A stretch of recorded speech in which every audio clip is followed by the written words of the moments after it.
Hi, good morning. I promised you guys in my last video an August reading wrap up, so that is what I'm here to do. And I'm just gonna dive right in because I actually had a pretty productive reading month in August, so I have a lot to talk about. And as per usual with my reading wrap ups, I don't have any of the books physically with me because I take them out from the library and I have already returned them.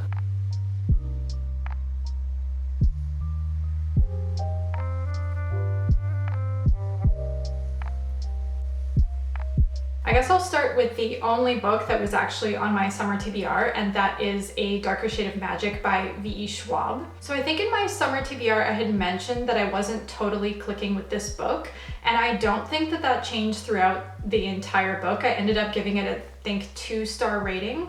And it's not because the book in and of itself was bad, but I just had zero connection to the main character, Kel. I just was not interested in him at all or his point of view. There was nothing particularly exciting to me or intriguing to me about the book.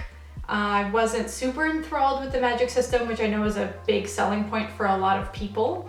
So this one was just kind of meh for me, and I kind of had trouble not only, I would say, getting into it, except that I never got into it. So this one just wasn't for me for whatever reason. I can't really explain it more than that. I just kind of found it boring. There was no tension for me. I wasn't really invested in the plot or the characters. And I feel like I'm gonna get so much hate for saying that, but it's just the truth. Okay, so next I went on kind of a self-help rampage, and they're all self-help books that have a swear word in the title, so that's kind of an oddly specific category or theme for books, but that's just what it is. So the first one I have is The Life-Changing Magic of Not Giving a Fuck by Sarah Knight, and this one is sort of a play on The Life-Changing Magic of Tidying Up by Marie Kondo, which I think you're all familiar with considering the Netflix special and how sort of viral this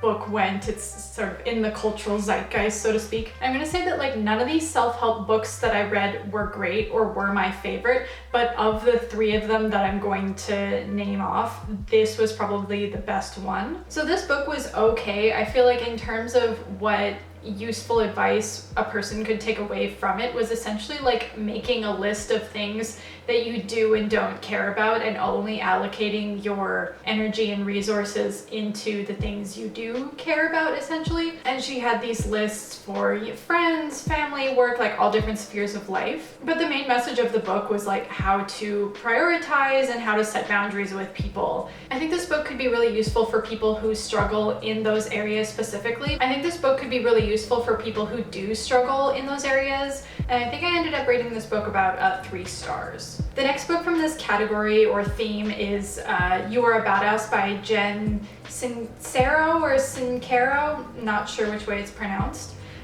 This one again was okay. I did enjoy the parts that were sort of on manifesting, and it was overall a very positive book and motivational. I did find though that the author came off as coming from a place of privilege, and I feel like this book could rub people the wrong way because of that, because not everyone is in a position to be able to do the things that she claimed were her keys to success. I think the advice in this book is not applicable to everyone. And the last out of the self-help books with a swear word in the title category is The French Art of Not Giving a Shit by Fabrice Midal, and I did not like this one. I felt like he wrote a book on meditation, and then either him or his publishers realized that self-help books with a swear word in the title were doing really well, so they slapped that on the cover of the book, included the phrase not giving a shit a few times, and then we're like, this will do fine, this will be fine. So I feel like the marketing of the book did not actually match the content of the book. I was hoping for a self-help book that would provide a French or Parisian outlook on life and sort of contrast that with Western views and give you little tips on how to have more of a French philosophy or outlook on life. And no, that's not it at all. It's a book on meditation, which would be fine if it was marketed as a book on meditation. I think this one is a failure in terms of marketing, and people on Goodreads seem to agree because the reviews on it were not great. I actually have one more book from that sort of category that I'm currently reading, and if you want me to do a whole video on my favorite self-help books, because this is a genre that I actually do really enjoy, please let me know. Next up, I read a couple of really short and quick books. The first one being Giant Days Volume 1. It was by John Allison and illustrated by Lisa Treeman. So this one is set on a university campus and features 3 roommates who all have very different and opposing personalities, but somehow all seem to get along, and the book just sort of follows day in the life adventures. I really enjoyed this book more than I thought I might, but at the same time I didn't feel super compelled to continue with the series. I was kind of just okay reading the one book.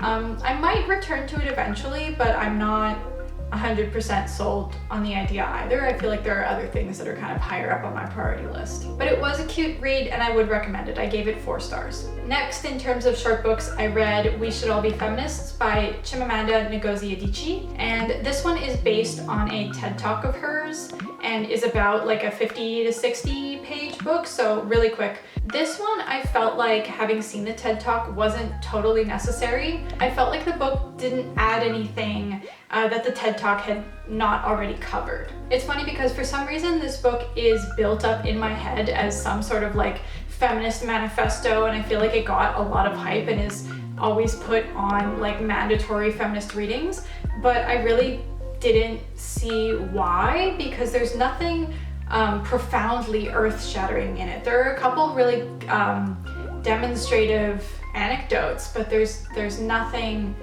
so life-changing within the pages that I feel like everyone needs to read this book. I don't think I would ever really recommend anybody to pick it up, especially when the TED Talk, which offers the same content, is available for free on YouTube. So unless you didn't have access to YouTube and internet, but you did have access to the book, then I think it would be worth it, but otherwise I feel like it's just kind of unnecessary. Next up, I actually read a couple of children's books this month. The first one being Mary, Who Wrote Frankenstein, and this one is by Linda Bailey and illustrated by Julia Sarda. This book is absolutely stunning. It's beautiful. I now want to go read everything that's ever been illustrated by Julia Sarda because I think her work is absolutely beautiful. I was somewhat familiar with Mary Shelley's backstory and history because I had seen the film adaptation starring Dakota Fanning. I think this children's book is incredible. I love that it features a female historical figure. I also sort of love the gothic element to it. I do wonder if a parent would be hesitant to pick up this book because it does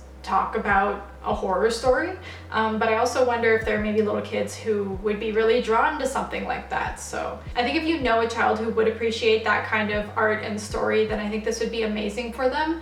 So if you know of a kid who's really into monsters and horror stories, then I think this would be great for them, and I gave it 5 out of 5 stars. And otherwise I would just recommend it because it's gorgeous to look at. The next book that I picked up, I did not realize was a children's book until I had it in my hands. I ordered it from the library thinking it was a graphic novel, but it turns out this one is a children's book. So this is one of the Strange Planet books by Nathan W. Pyle. It is called The Sneaking, Hiding, Vibrating Creature. This was his first children's book, and it features the aliens from his Strange Planet comic strips. This one was also really cute, but I again wonder about the market for it because it features a lot of more complicated language. The whole joke and sort of shtick with Nathan W. Pyle's work is that there are these aliens and they use like complicated synonyms to describe everyday things. So I think for a child, that whole concept might be a bit confusing. It might make it difficult for them to understand. They might not get the references or the jokes. On the other hand, it could be a really good opportunity for their parent to explain it to them and then for them to learn from it. So I'm not sure how great this one would be for kids. If you have thoughts, please let me know in the comments. But personally, if I were looking for a children's book to give as a gift to someone, I probably wouldn't be inclined to go towards this one first. So then I read 2 more books by Nathan W. Pyle, again in the Strange Planet series. Both of these were graphic novels, so Strange Planet number 1 and Strange Planet number 2. If you're not familiar with Nathan W. Pyle, he has an Instagram where he has a whole bunch of comic strips with these aliens. Pyle's work kind of comments on and pokes fun at everyday phenomenons by using this alien perspective. And they explain things with complicated language or synonyms. And overall, I think they're really cute and really fun. I did enjoy both of these comic books. I got through them really, really quickly. Some of the content I'd already seen on his Instagram page, but a lot of it was original. So I enjoyed flipping through, and it gave me a chuckle on a couple of occasions. So that was it. That was everything that I read this month. I do want to also quickly mention that I did end up DNFing 2 books. The first being Carry On by Rainbow Rowell.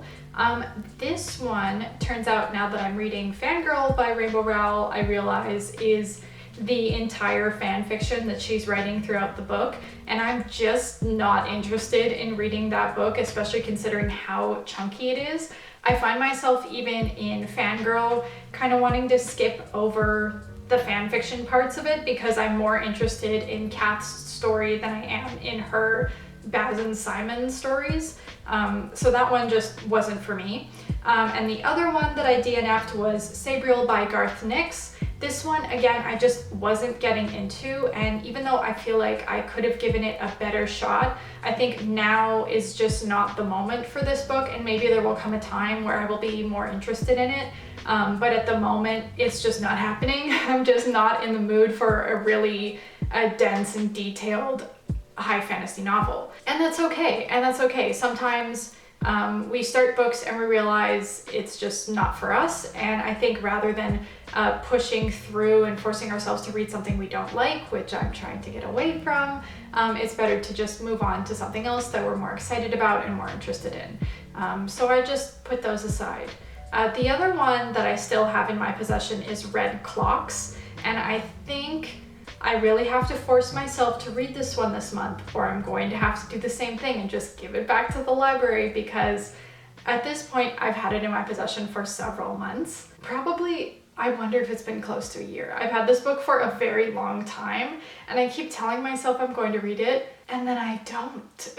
So holding myself accountable, if I have not read this book by the end of September, I have to give it back to the library no matter what. And those are all the books I read this month. So a lot different than the TBR I set out with, and again, that's okay. Please let me know if you are someone who avidly sticks to their TBRs, or if you end up going all over the place, because I feel like I get into very specific moods and inspiration just strikes randomly, and then I end up reading things that I hadn't initially set out on or planned for. And again, I think that's okay. I think it's all part of the process. As long as we're reading and enjoying what we're reading, I think that's what's most important. So please let me know your thoughts on that subject. Let me know your thoughts on any of the books I've read. Let me know if you have read them, if you liked them, or if there are other books you think I should read. Especially, again, I'm still looking for recommendations in the area of fall, cozy, dark academia, autumn books. Let me know if you have any of those, because the next video you can expect from me will be that TBR. I really hope you enjoyed today's video, and I will see you again next time. Bye!